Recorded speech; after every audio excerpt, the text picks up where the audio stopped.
Again, you'll be logging in as we are getting going here tonight, but my name is Charlene Margot, and I'm the proud co-founder of nonprofit, The Parent Venture, that brings you this event tonight from the Parent Education Series.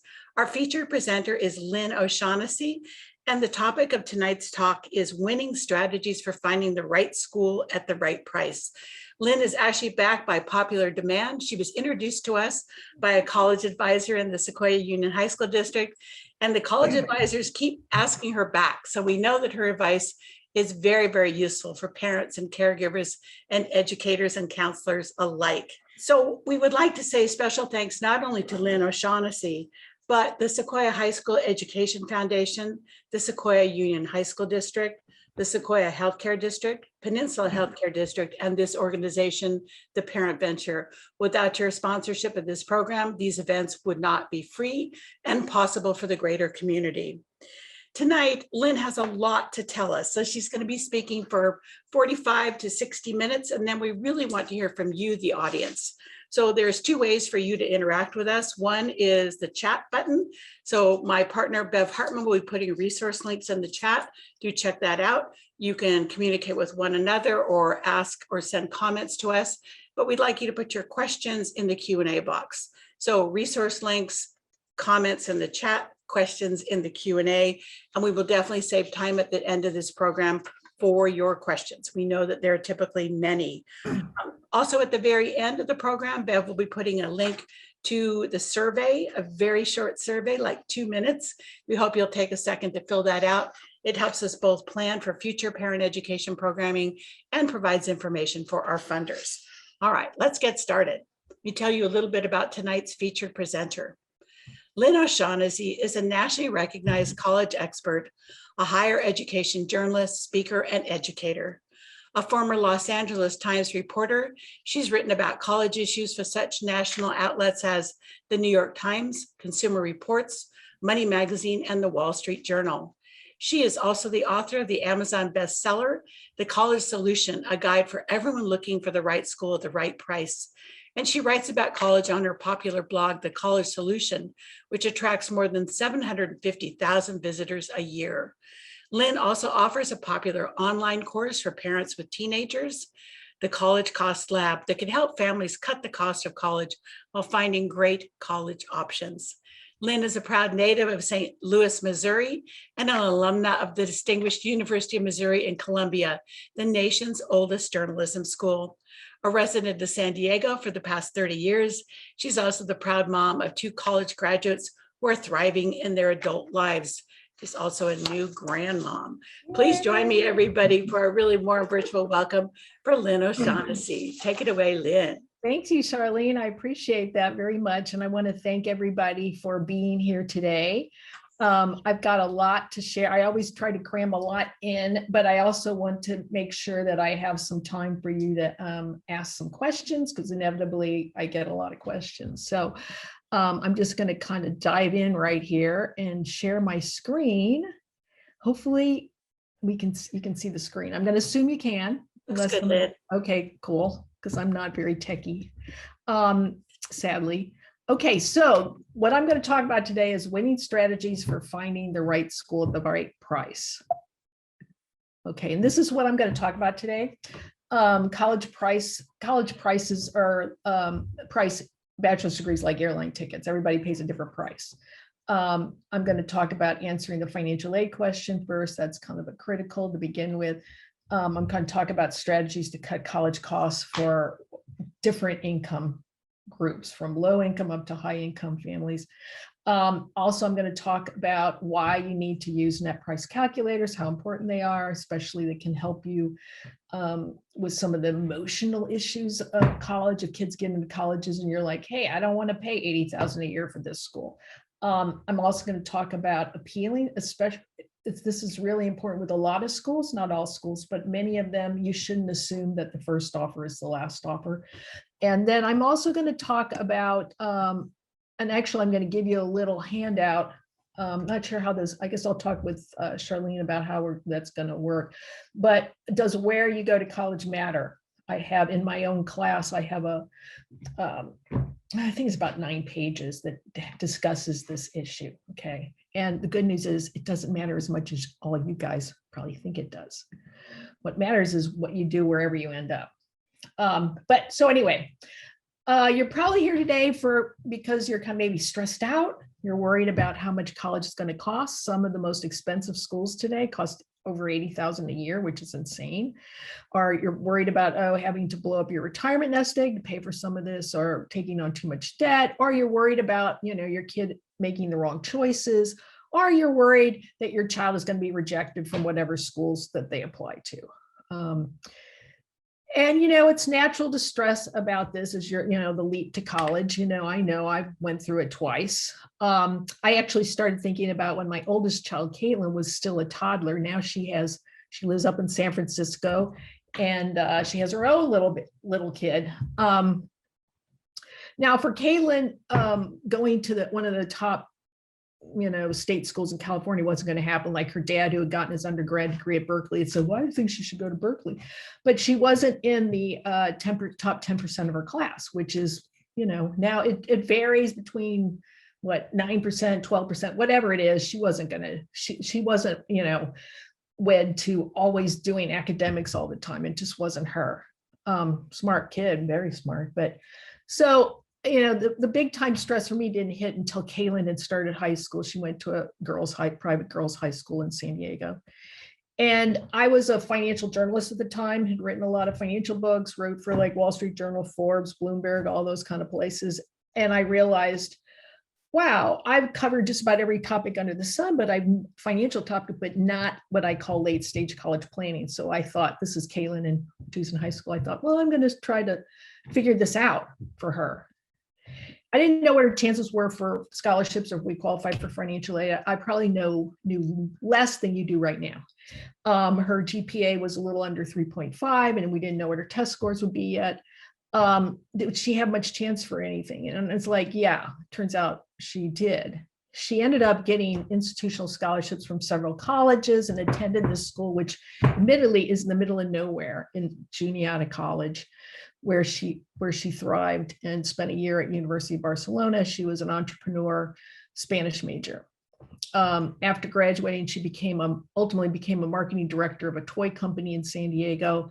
And then she ended up, she was entrepreneurial since she was a little kid. She ended up launching her own company, Maximal Space, in 2018, which operates throughout the state now and has educated many, many tens of thousands of homeowners about accessory dwelling units. And she also has in-house staff that designs them for Californians. And then my son, he applied to 8 colleges, got sizable scholarships from all of them, ended up going to Beloit College, which he loved, in Wisconsin.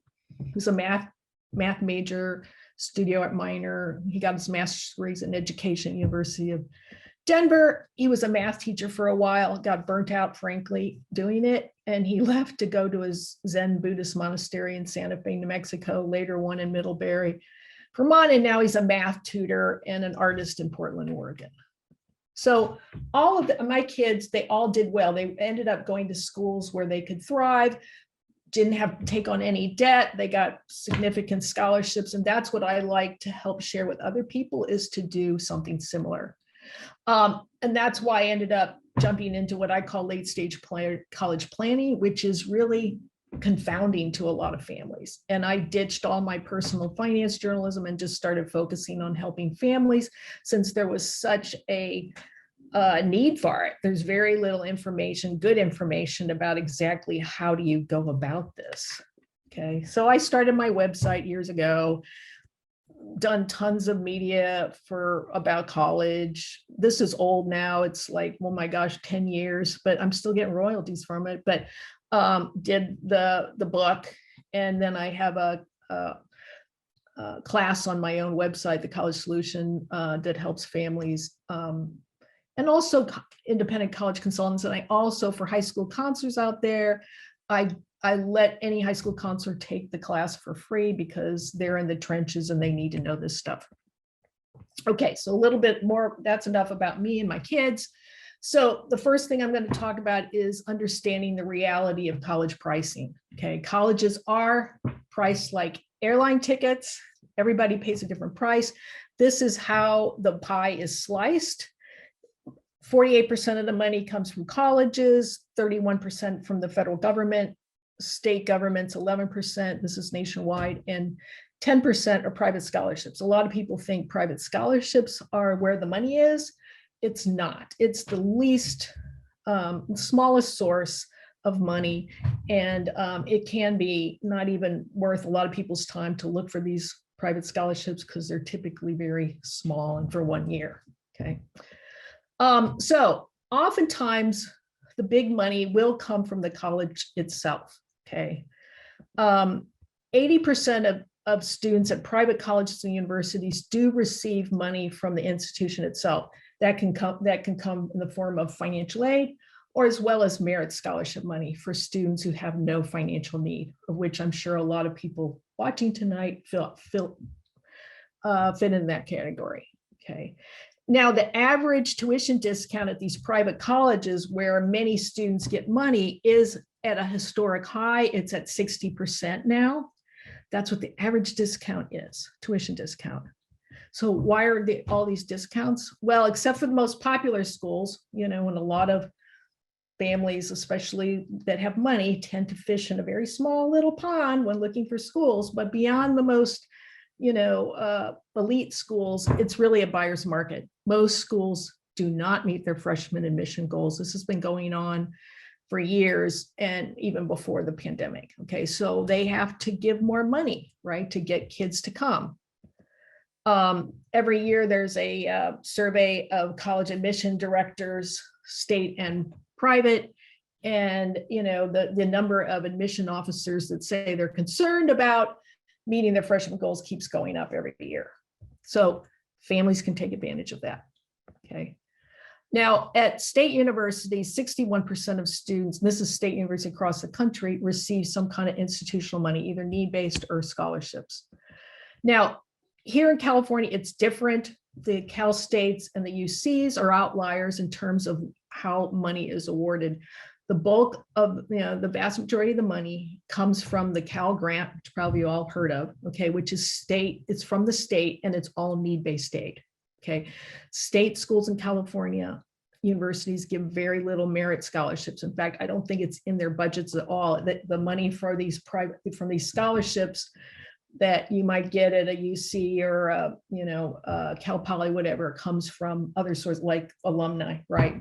The state of California does not believe that they should be giving money to kids who don't need it when there's so much need for other kids, okay? So what does that mean? Okay, so it means, well, one, this is what, first of all, you should know who qualifies for the Cal grant, right? This is the latest income ceiling. So for a family of 4, if you make, this is for the Cal grant, the left-hand column, if you make $116,800 adjusted gross income, if you make over that, you will not get a Cal grant. And the Cal grant covers tuition and fees for a UC or a Cal State, okay? So if you don't get a Cal grant, oh, and there's also an asset ceiling. It doesn't include home equity or retirement money, but for dependent students, which most, you know, if you have kids at home, they're going to be dependent students, you can't have more than $90,400 in assets, or you don't qualify for a Cal grant either,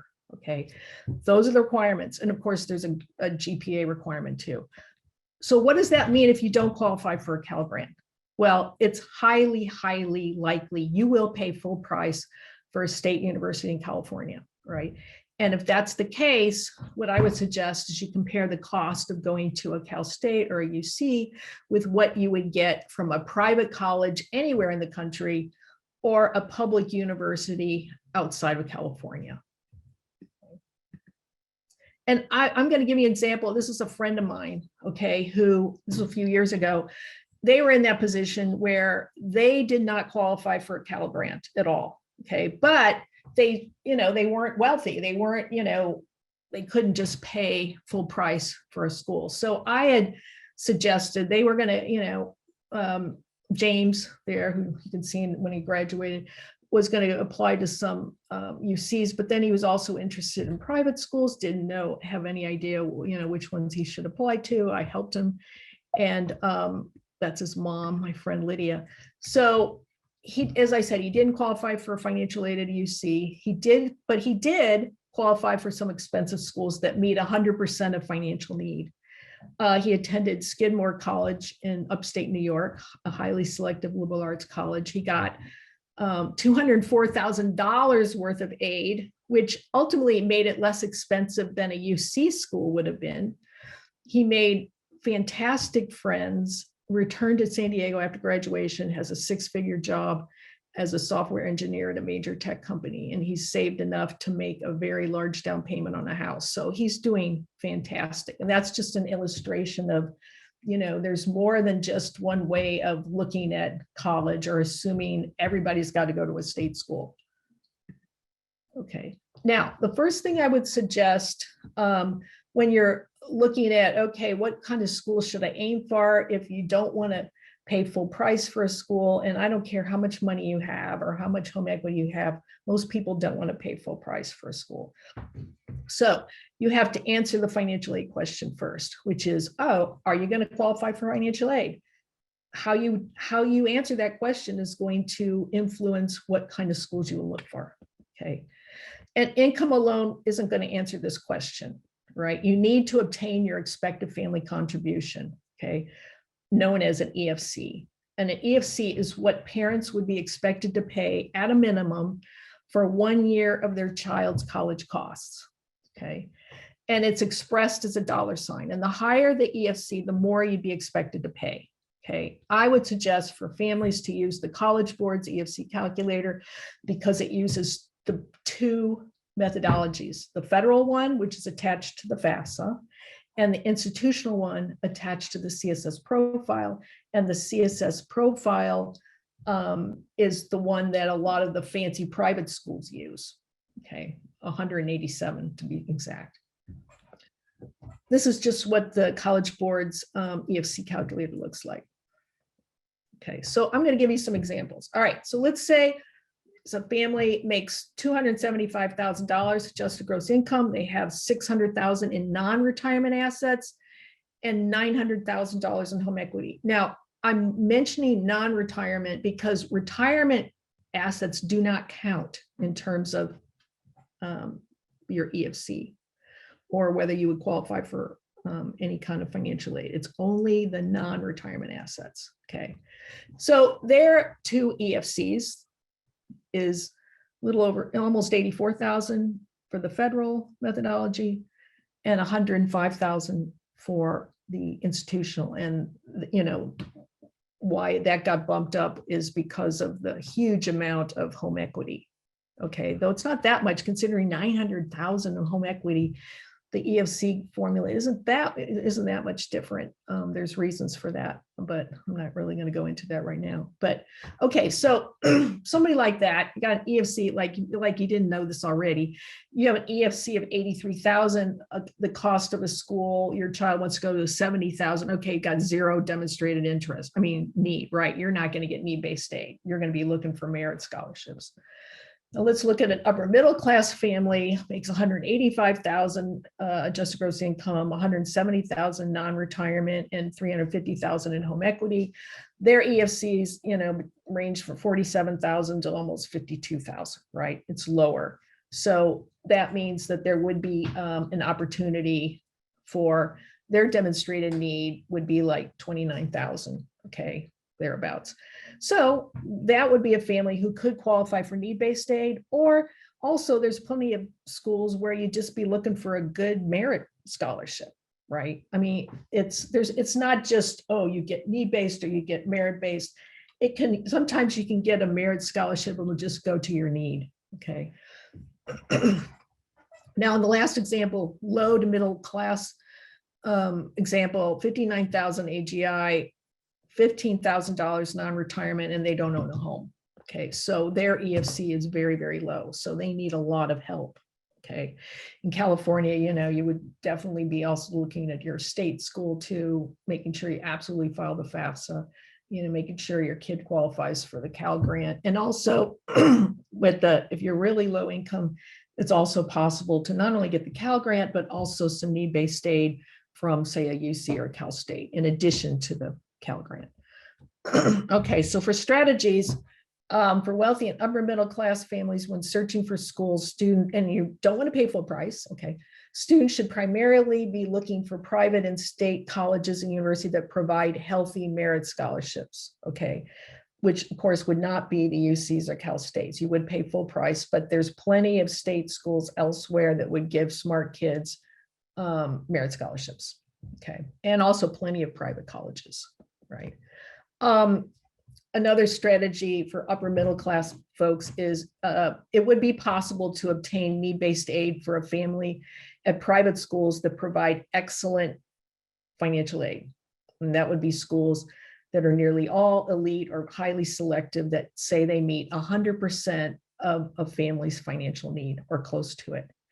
Many of these schools, though, assess home equity, which can blow some of you out of the water, in which case you're back to looking for schools that give merit money. And then it doesn't matter how much, how valuable your house is, or, how many stock options you have, or any of that. Who cares? You're just looking for schools that give merit scholarships. And those schools love high income kids. They love them. Okay, for low and middle class kids, they should definitely make sure they apply to their own schools here in California. It could be 2-year schools, 4-year schools. Our community colleges are the cheapest in the country. The trick is a lot of kids do not end up transferring to the 4-year school and getting that degree. So that's an issue. They also should absolutely file the FAFSA, and if applicable, the CSS profile as early as October 1st during a student's senior year in high school. Certainly look at qualifying for state aid, the Cal grant, the federal Pell Grant, and possible need-based aid at UCs or Cal States. And then for kids who need a lot of help, very high achieving kids could explore elite and highly selective schools that have the excellent need-based aid. And they can also look for, just like wealthier kids, look for merit scholarships of out-of-town public universities. But what you need to know is, for kids who need financial help going to a state school outside of California, you will not get need-based aid. The only thing you could hope to get for any Californians looking elsewhere outside the state is merit scholarship money, okay? So outside of California, state universities represent a huge source of merit scholarships for kids. But as I just said, state financial aid, state universities offer it to their own residents, and they rarely ever offer it to non-residents. So you have to be aware of that. So for Californians looking outside the state at state schools, look at merit scholarship money, okay?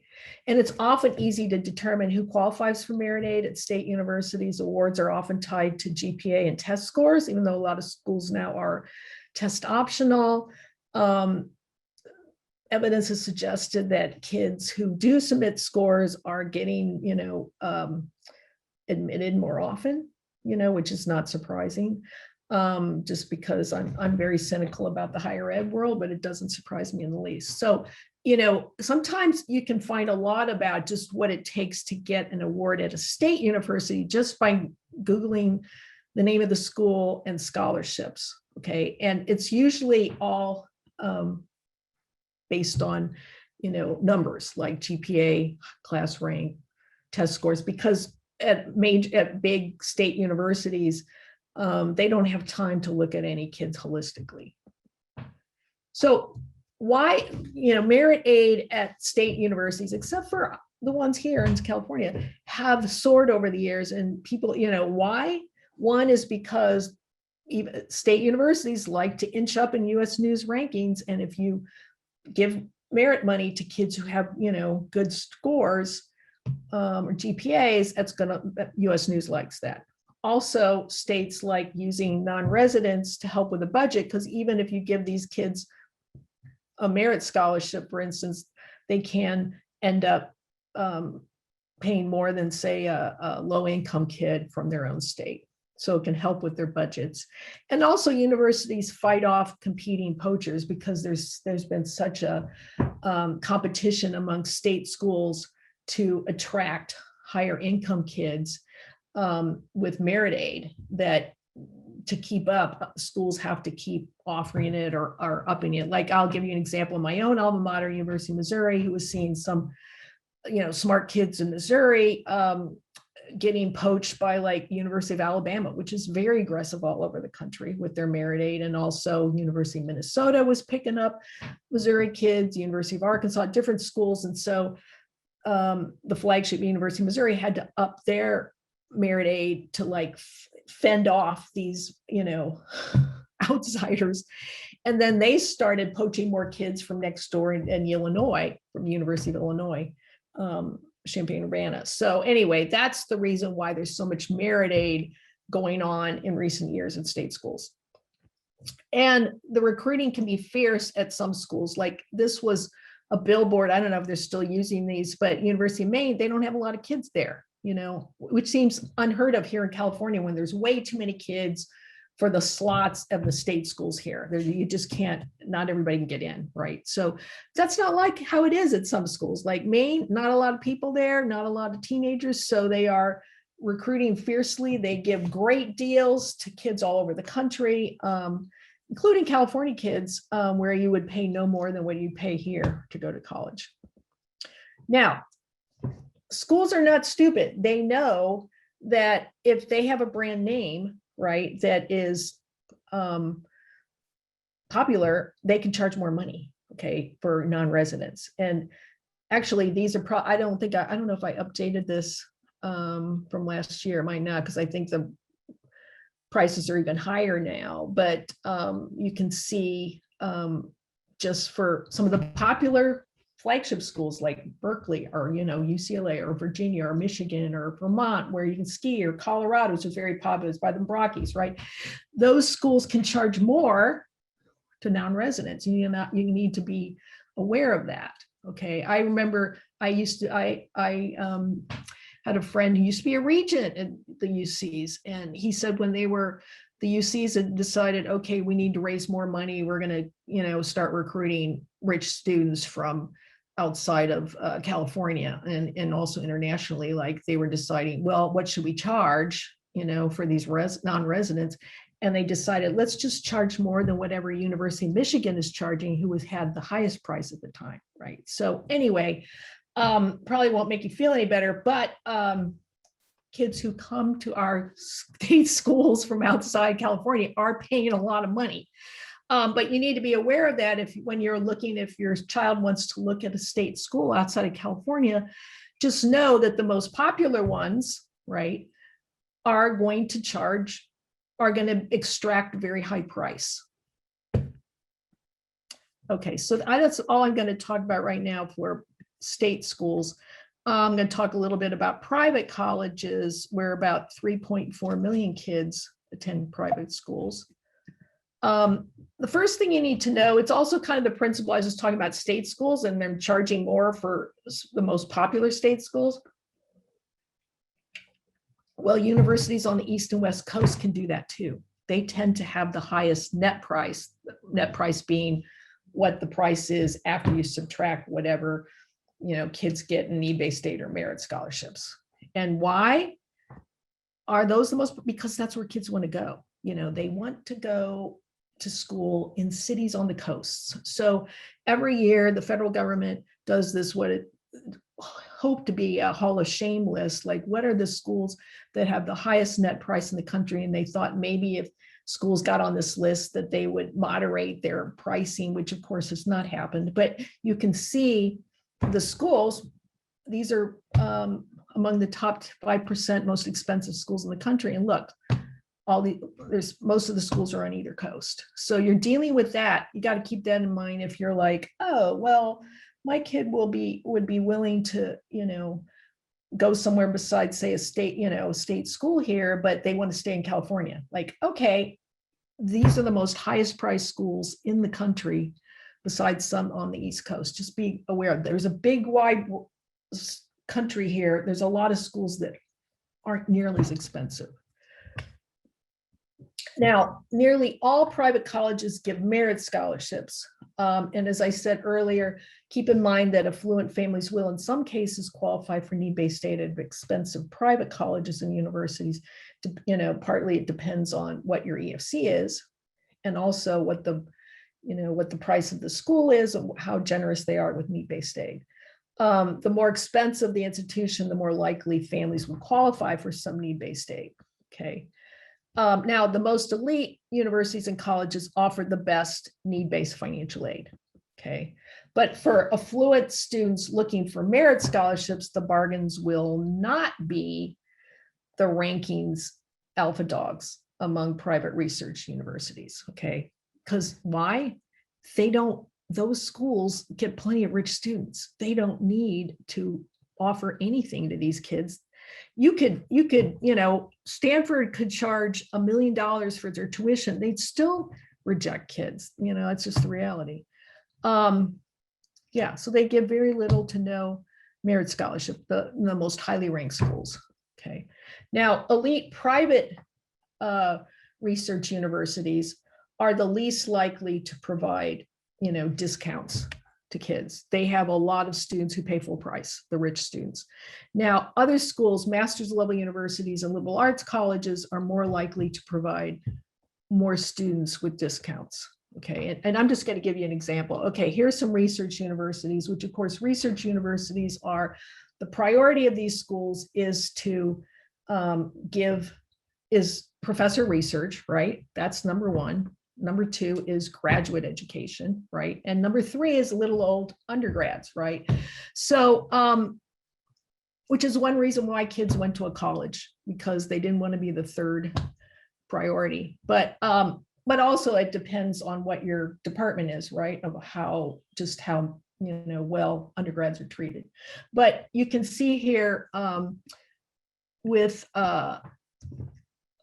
what percentage of students at these schools got any kind of money, right? At Tufts, for instance, only 36% of undergraduates got money from Tufts, okay? That means 64% of students going to Tufts were very rich students, okay? Boston College, same, and look at all these schools. Most of these schools have very rich students, and a lot of these schools have great financial aid. So if you couldn't even qualify, your income is so high that you will qualify, the kids who go to these type of schools are very wealthy.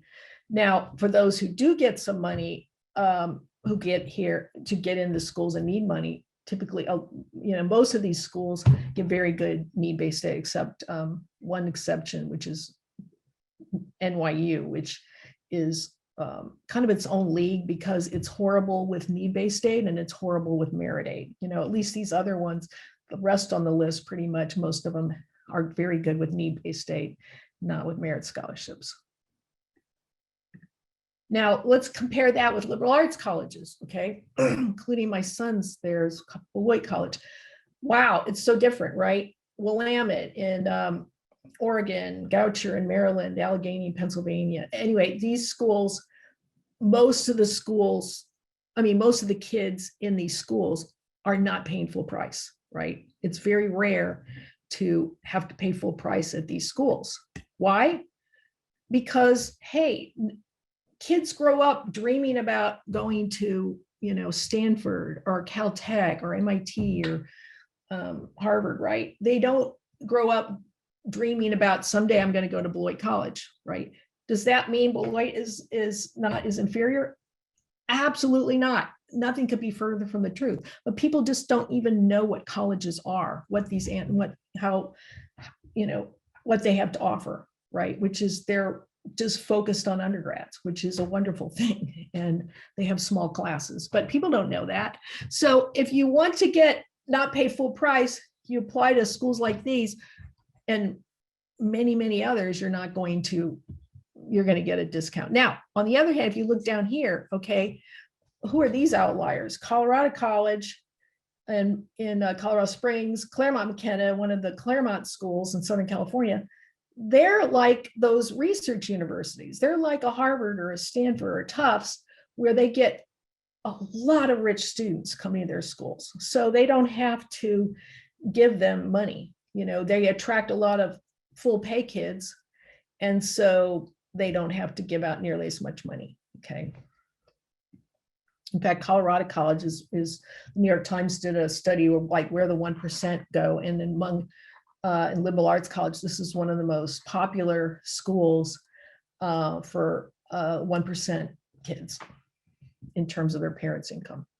Now, then there's the master's level university, which is kind of a hybrid from a research university, which we know their focus is really a low priority is undergrads, and liberal arts colleges where undergrads are everything, right? Because there are no grad students. So these guys are kind of in the middle, right? And in fact, they can be the hardest to evaluate because you don't know like how important are undergrads, because some of them want to be little mini research universities, right? Mini me. So, but anyway, these schools also most of them have to work harder to attract students, right? So like University of Portland and up in Oregon, 98% of kids get a discount, or Whitworth up in the state of Washington. So it's the same thing. Now, if you look down here though, like Loyola Marymount, Villanova, those are more popular master's level schools. So they attract more rich students, so they don't have to try as hard to attract kids. So they don't give those merit scholarships out like others do. Where do you find that kind of information? The Federal College Navigator, you can look up any school and look under their institutional, I don't know if I gave you, example. Okay, I've given example of Santa Clara. You can see, okay, what percentage of kids got institutional money, from the school itself, 67%. So this is a school that doesn't have to try all that hard because it's in the Silicon Valley, it's got cachet. People think I'm going to, go to school there and go work for Google or Apple, or Tesla or whoever. So anyway, that's something, this one thing to be aware of in terms of how colleges price themselves. Okay. Something else that you need to do is also use net price calculators. That's critical to know ahead of time what a particular college is going to cost your family. Okay. These provide a personal estimate of what 1 year of college will cost. You type in stuff, the same kind of information you would use for EFC calculator, like your income, your non-retirement assets, that sort of thing, if the kid has any money. And then for schools that give merit aid, if it's a good calculator, should also ask about the kid's GPA or test scores, maybe class rank, right? And then the calculator decides, okay, is the child going to get any money from the federal government, from the state government, from the school itself? Are we going to give this kid money? They add it up and then subtract it from the cost of attendance, and that's the net price. And that's the only price that matters, not what some kid down the street got or what an average price is or what the sticker price is. Yeah, so I've already mentioned this. And then you can play around with it. So let's say you are looking at a school, one of these private schools that looks at home equity, or you're wondering how it handles home equity, because there's different ways these profile schools can use it. You can run the calculator with your home equity, see what the number is, run it without, and see if it changed. Okay.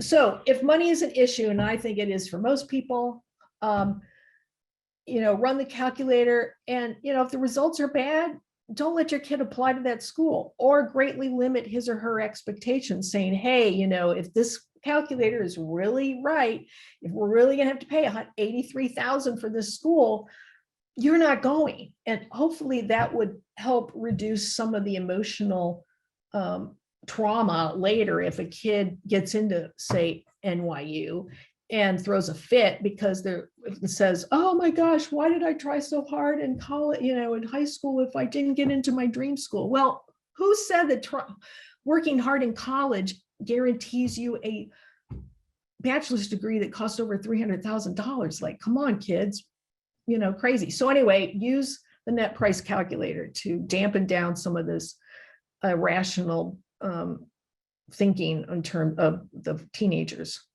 Now, there are some bad net price calculators. They use a simple federal template. They ask just a handful of questions. They don't inquire about assets. They don't calculate merit awards, and these calculators can be pretty much worthless. Okay. Where do you find them? Like, just Google the name of the school and net price calculator, and you will find them. And some schools will use a transfer net price calculator too, which can be helpful. And it's absolutely critical, I'd say, to use net price calculators if you're applying early decision, which a lot of higher income kids love to either apply early decision or early action. So don't be surprised by the price. Use those calculators. Okay, and also I think it's important to oftentimes to appeal an award. Okay, you shouldn't assume that the first offer, okay, is going to be the last offer, right? More families should be appealing financial aid awards and also merit awards too. And I think a major reason for this is because college have gotten really sophisticated in terms of, the algorithms they use to determine like what types of students are more likely to accept an award, a certain kind of award. So a lot of this is computer generated in terms of what a family would accept. And so why should a computer, decide what your award should be? So you shouldn't, you should, a lot of times just appeal the darn award. Now, one thing you can do when seeking a better award is, you can play one school off each other. Okay. You can tell a school that your child wishes to attend, but finances are tight and other schools have been more generous. You can offer to scan a competing offers to a school. And also, you shouldn't worry if your request is after the official deadline. I mean, more and more deadlines are meaningless, not for the most sought after schools, not for the state schools here. I wouldn't pull that. Or, the schools that have, very high rejection rates, and they're not going to be, they don't need to, keep the store open for customers, past their deadline. But many schools will continue to accept applications or entertain appeals. Okay. So because of that, fierce competition that I was talking about, plenty of schools will sweeten an offer. Okay. And also, don't just assume because a kid put a deposit down, you put the deposit down, that the family can't ask for more money. Okay. In fact, a lot of this is going on through the summer now. Kids can apply to schools through the summer, or, they could be approached by other schools in the summer, or you can appeal an award in the summer. So don't just think somehow that, say, May 1st is some magical deadline and nothing can happen after that. So deposit deadlines are a lot less relevant. Now, something that I would urge all of you, if you have seniors or, in future years, well, actually, you can use it if you aren't a senior, but there's this great website, tuitionfit.com, that is run by a guy who's been in the college admission and research field for a long time. And he started this website. He wants it to be like the Kelley Blue Book of college prices. Okay, so what you can do, and I actually, in my website, I wrote a story about that. You can look it up. So what you would do is you go on the site. If you have some award letter, one or more, you upload them to the website. They redact all the personal information, right? And then you have access to all the award letters that have been coming in for students, not just of the schools you applied to and got accepted, but also other schools. Okay, so you can get all the award letters, say, of the schools that you uploaded, but then there's other schools where they will, Tuition Fit will give you access to that, where students with a similar EFC and similar grades got awards. Okay, so you can find out oftentimes other schools, one that maybe you'd never thought of, wasn't on your radar, that you could get a better deal from, or the schools that have given you an offer, you can look at other students who have the same kind of academic and financial profile. And if they got more money, you can go, hey, I'd like more money from this school. Okay, so I would definitely check that out. Now you can, if you don't have an award letter to upload, let's say you're, junior, sophomore, whatever, students, you can pay a pretty nominal fee and you can get award letter, get information from not this current year, but previous years, right? Because he doesn't want people to pay to get this current year, because what he really wants is people to upload their award letters, because this is what makes the site, right? And people can see what everybody else, what kind of offers are being made. So I would definitely take advantage of this great website. And then finally, I just wanted to say that you really shouldn't stress so much about getting into college. I know that's hard here in California to hear, but most kids get into actually their first choice school every year. This is according to an annual UCLA survey of college freshmen attending schools throughout the United States, four-year institutions, okay? It's not that hard to get into schools. Now, I know it must seem like that if all you're doing is trying to get in the top UCs. Yes, that is difficult. Stanford's very difficult, right? But there's a whole big world out there of a lot of schools that can provide your children with a wonderful education. In fact, this is just something from the Pew Research Center that talks about how, the schools that unfortunately grab all of the media attention, the most, highly ranked, what I call highly rejected schools, only mounted to like 3.4% of all of them, right? I mean, most schools accept the majority of students, okay?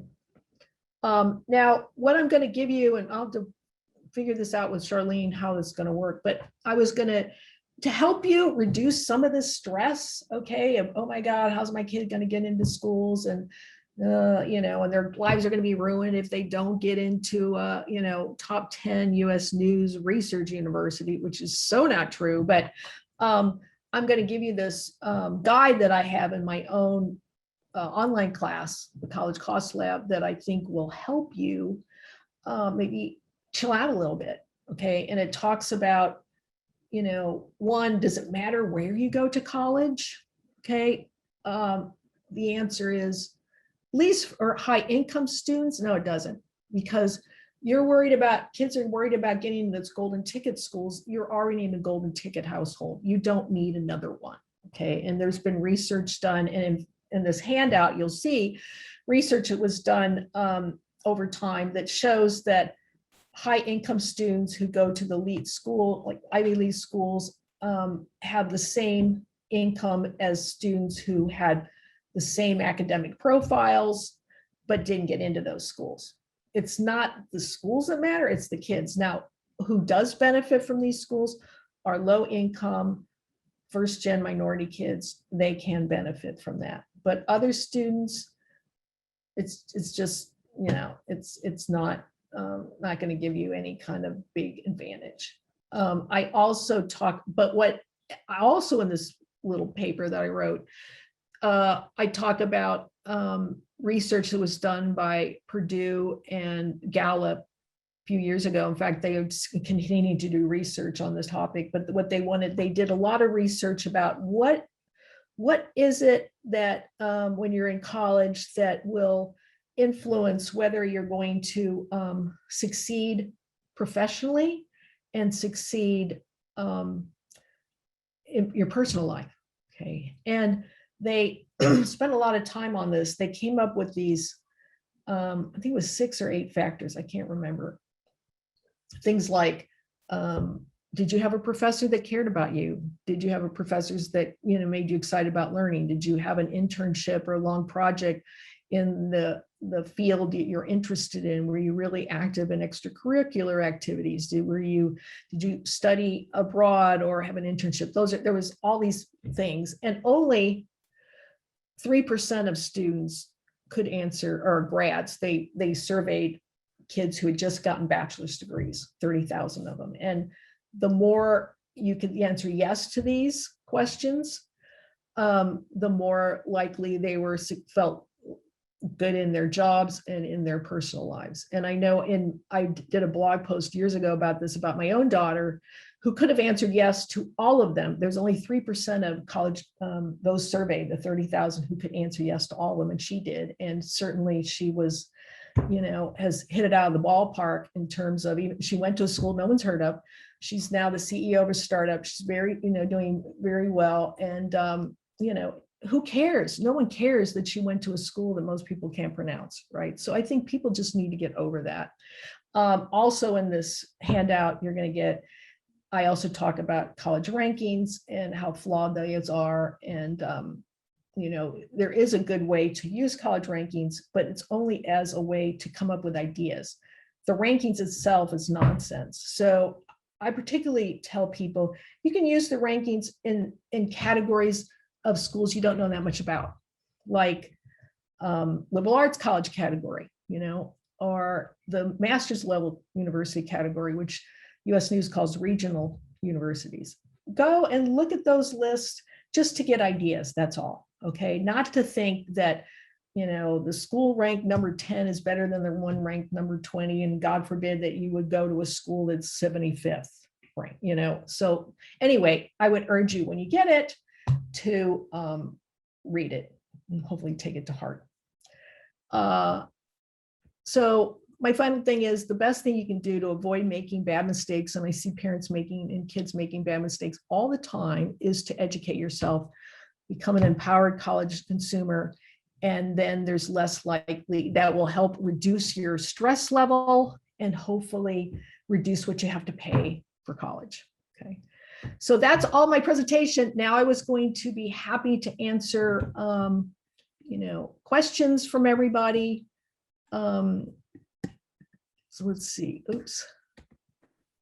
So how do I get to the questions? Why can't I see those?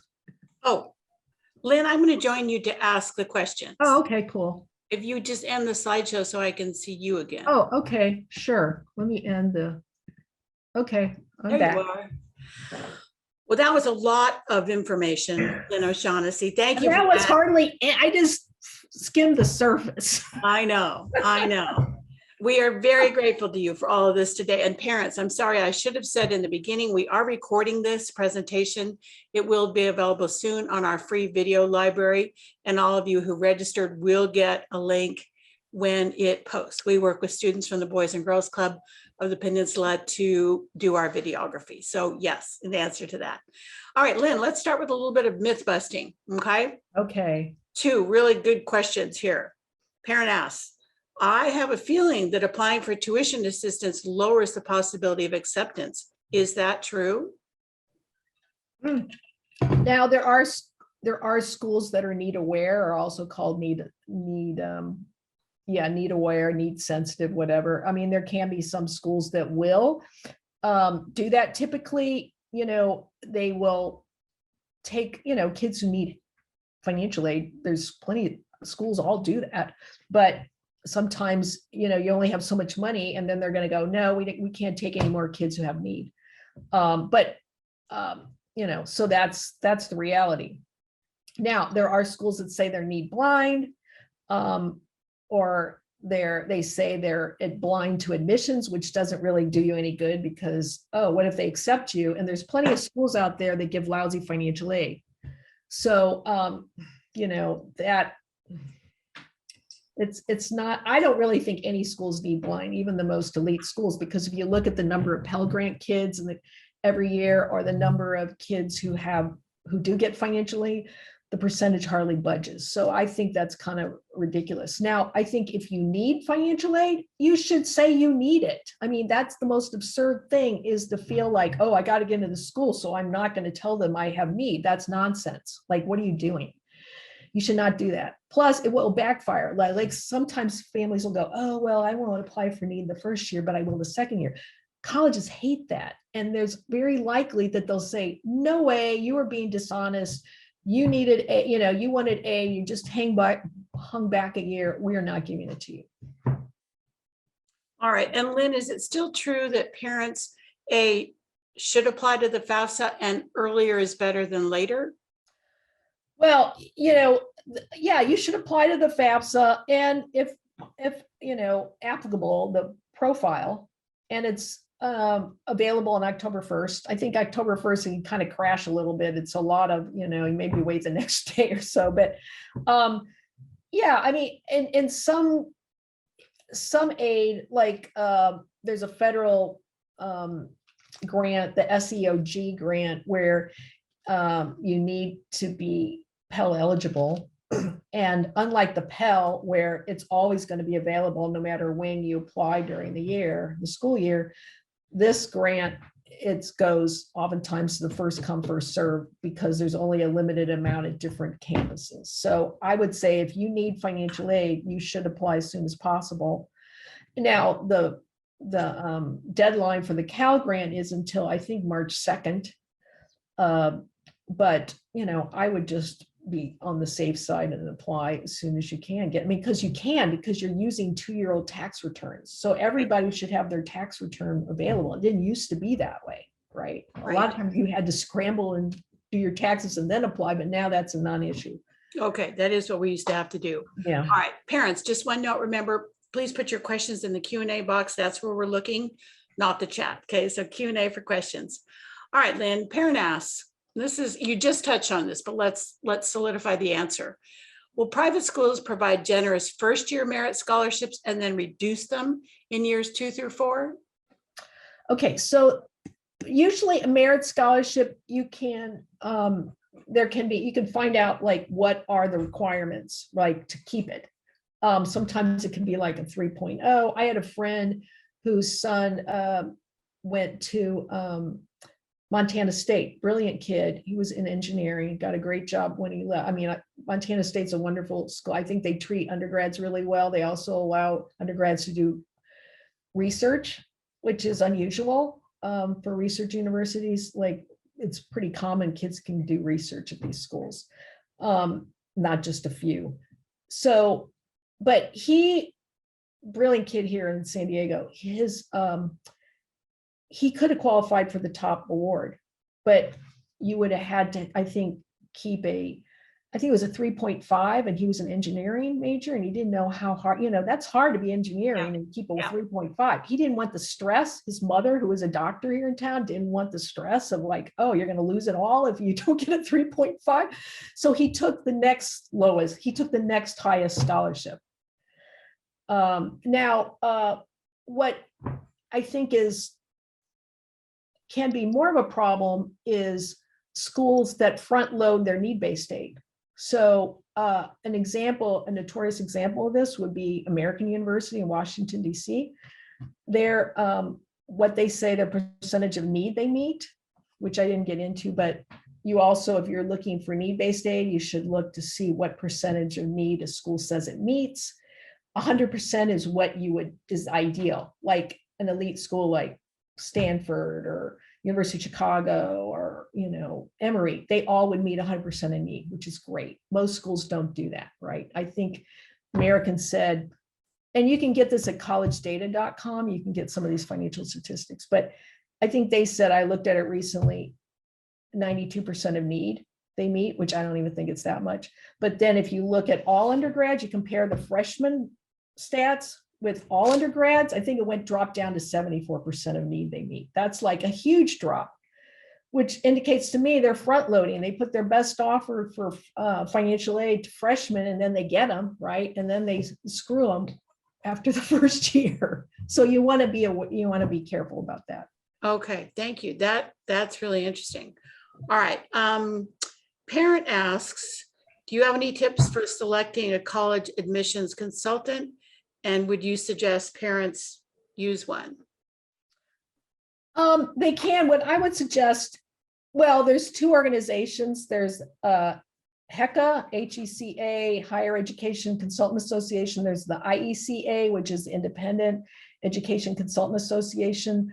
Those folks, you have to have certain standards in terms of who gets to qualify to use that acronym, be a college consultant. I think one problem I see with a lot of college consultants is they don't know the financial side of college. Yeah. Now there's more of them now that are realizing, oh, we're always getting questions about that. So I think more of them are trying, but there's very few outlets to actually learn about the financial side of college. You know, I get college consultants in my class. In fact, they're referred by some of the UC college consultant certificate programs because they don't really cover it. So that's a problem. But I would say if money is an issue, you should ask these college consultants, like, okay, do you understand the financial side? Like, in addition to recommending schools academically, what about, are they going to fit our budget? Like, can you evaluate schools financially? Yeah. That to me is, it would be the ideal is to make sure. And you can find on each of those websites, they have directories and you can find consultants in your area just on the directories right on their homepage. But again, parents, as Lynn said, when she used to do these presentations for us in person, she would always give talks to the college counselors because it's not something that they are typically trained in. So there's a lot of tools that she has mentioned tonight, things like the net price calculator, which are free and available for you to do your own research. So I think that's important. Yeah, Lynn. Right. Or you can take my class. You know, don't want to plug it, but you know, there aren't that many, you know, places out there that I can suggest, hey, this is the way to, you know, understand what the heck is going on. Yeah. You know, I think I'm just an odd bird because I'm a financial journalist and I just kind of gravitated this because it really interested me. And of course I had 2 kids I had to get through school. Absolutely. And this is why we are here. It's great stuff. All right, Lynn, here's a good question. Are the strategies the same for transfer students? How much less merit aid do colleges offer to transfer students? Well, okay, good question. You know, I think there's more of an opportunity now for transfer kids to get better awards. It used to be they weren't as, you know, in demand, but now with colleges, you know, the demographics, fewer kids, right? Or more kids who have need. There's more interest in having transfer kids getting better awards. And I think you also, if you're a transfer kid, you should, you know, not just accept the first offer and try appealing it too. Okay. So here's a question I'm not absolutely certain about, Lynn, but let's try. Parent is asking, how do we apply to college fund to start saving for our child? Could you just clarify that college fund is something that provides monies when you are applying to college? Say you're a low income family. How should they do some saving or planning ahead, or what do you say? Well, I think you should save as much as possible. Like save as much as possible. And, you know, and no matter what income level you are, and you don't have to worry about, you know, for low income really low income families, they don't even look at your assets. You know, if you can go through this simplified needs test, $49,000, right? You can make $49,000 and they won't even ask about your assets. And for your assets, I think there's a lot of families who worry about, oh, I've saved money and we're going to get penalized, and all these losers who didn't save anything, they're going to get everything, which is not true, right? You're going to be much better off if you save, and your savings are not assessed at a high rate. For instance, profile schools only assess your savings at 5%. Okay, the FAFSA at up to 5.64%. So, you know, you could have saved $100,000 and your EFC based on the assets you save would only increase by $5,000. And it actually wouldn't be that much because of some of your assets are protected through the formula. So yeah, it's always good to save. Okay, here's a question back to the FAFSA. And Lynn, I'm going to let you tell us again what that stands for. Parent asks, how will changes to the FAFSA and CSS profile coming in October impact middle, upper middle, and affluent families? Well, it's not coming in October. It's most of the changes are coming for the 2024-2025 school year. Okay. So it was delayed because they couldn't get their act together. Okay, but there will be some changes. One of them, unfortunately, which I think is really unfair, they're going to, starting in 2024, they're no longer, the FAFSA is no longer going to give families who have more than one kid in school a break. Right now, if you have, let's say you have one kid in school, your EFC is like $30,000. Okay. Now the next year you have another kid in school. So your EFC for each kid will go down 50%. So each child's EFC would be 15,000, which would, so people who have multiple kids in college can have a better chance of getting need-based aid. Now, for some reason, they decided we're going to get rid of this as a kind of parting gift to US Senator Lamar Alexander, Republican from Tennessee, who always thought it was unfair that kids, families who had their kids spaced farther apart couldn't take advantage of this, or had one kid, right? I mean, maybe this happened to him, I don't know. So they decided, okay, Lamar, you're leaving, so we're going to give you this as a parting gift. So that's a now, this is the FAFSA, but the profile, which has not said it's going to do this. They're going to continue on their merry way. There are differences that I didn't get into tonight between the FAFSA and the profile, significant differences in their financial aid formula. So they're going to, there's been not a peep out of them. They're like that they're not saying, oh, that's a great idea. Let's just, leave some of these families with multiple kids in college high and dry. They're not going to do that. So it's just the FAFSA schools, which of course are, some of these the state schools here are FAFSA only schools. Right. Okay. There's also going to be changes in terms of, this is a good thing. Grandparents who give money, I didn't have time to get into it, but in the past, it could hurt a kid's chances for financial aid in some cases. So now they're going to, they don't care. They're not going to ask, oh, did grandma or grandpa or your aunt or uncle or whatever give money, pay for college. It's going to be a non-issue. So that's a good thing. There's also going to be changes with divorce and separation. It's the family, it's the parent who is provided the most support that's going to be the one who's the custodial parent. And that's an important point. That's a really important point, especially for families, again, who are divorced or separated. Right. All right. Here's a question, Lynn, from our friend Terry. Good question. How can parents or students research financial aid deadlines and requirements when they're many times separate from the admission pages so they don't miss a deadline? For example, USC have to apply by December 1st to be considered for merit aid before students are admitted. So is there any way for parents and students to research financial aid deadlines so they don't miss them? Well, you can just apply right after, October 1st. Just send in the profile, send in the FAFSA, and you don't have to worry about what their deadline is for filing those applications. They're already been filed, and you can, designate what schools you want to send the FAFSA and the profile. And if you add more later, you can do that.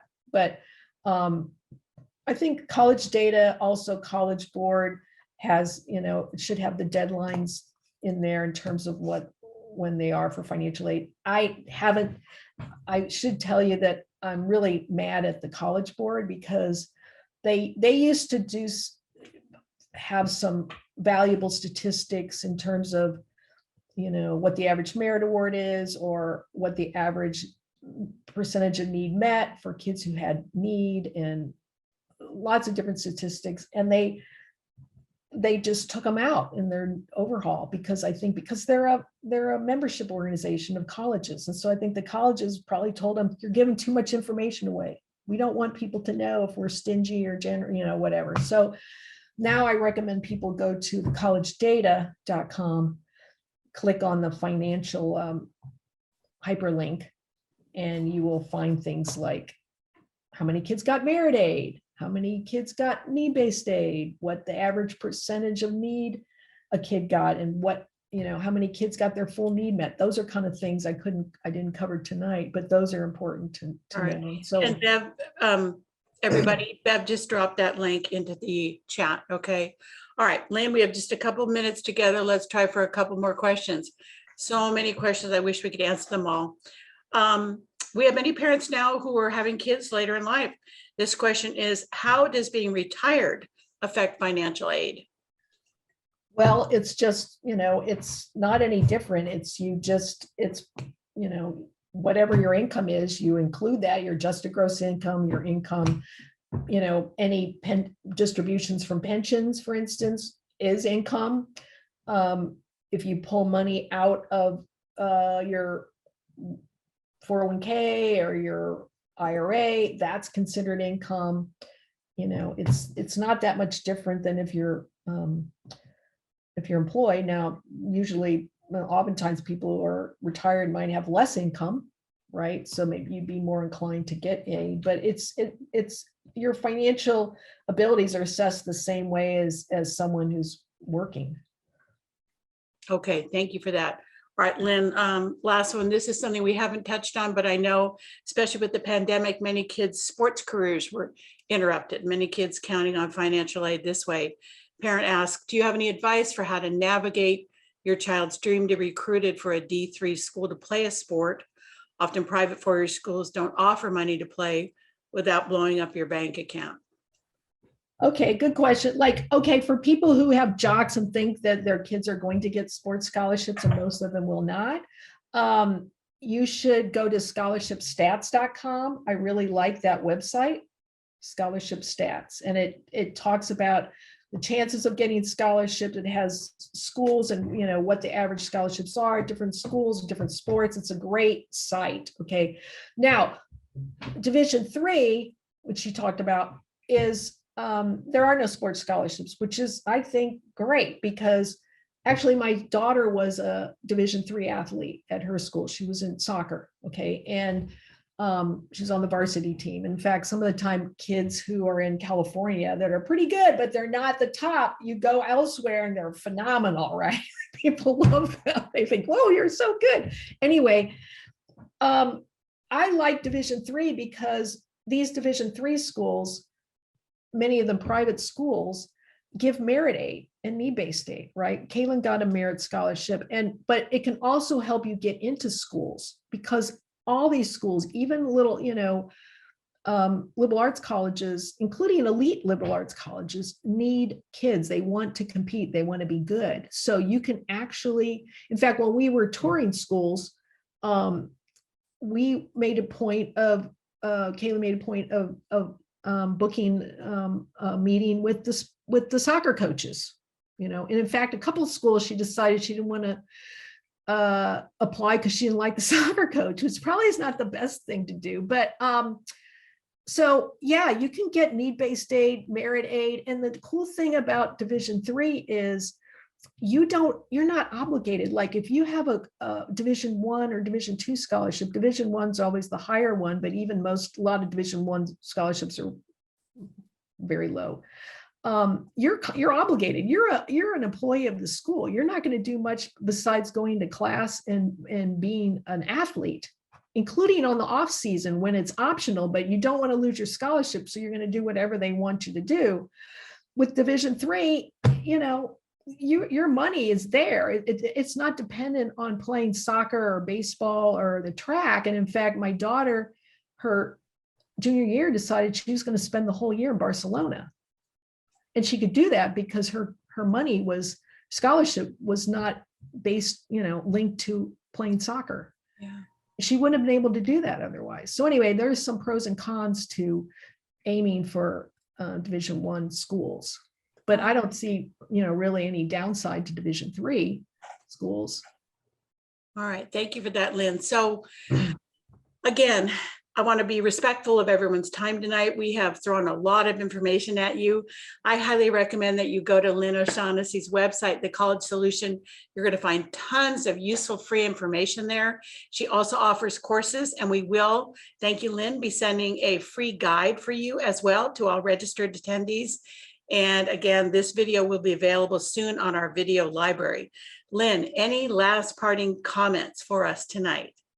No, I think just, be educated, learn as much as you can. And also, Charlene, if you want to give that guide to anybody else, just share it with anybody. They don't have to be registered for the class, because I really feel like I really want people to not be as stressed about this as they are. And I think that's one reason why there's so much mental illness in colleges. Like, these kids can't turn it off. Like, they've been so stressed that they have to go to certain schools. And then when they finally get to those schools, they can't relax.